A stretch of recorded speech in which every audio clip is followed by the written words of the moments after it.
tristezza. Io alcuni anni fa, una decina di anni fa, avevo scritto una poesia quasi lamentandomi del fatto che il dialetto ormai non si parlava più, o perlomeno lo stavamo mandando nel dimenticatoio, e che a scriverlo ormai ero rimasto solo io, dopo che il contrattino era recentemente morto, e anche il Marco Burachin, che si era dilettato in parte a scrivere qualcosa, era recentemente scomparso.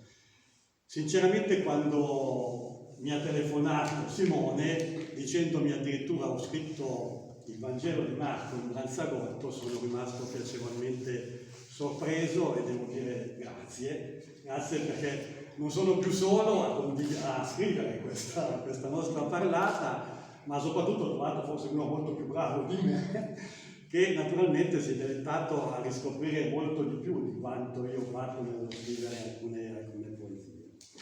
Ecco, la poesia che voglio recitarvi è contenuta anche nel libro che ho pubblicato con gli amici del caffè qualche anno fa, e parla appunto del nostro dialetto. Dialetto.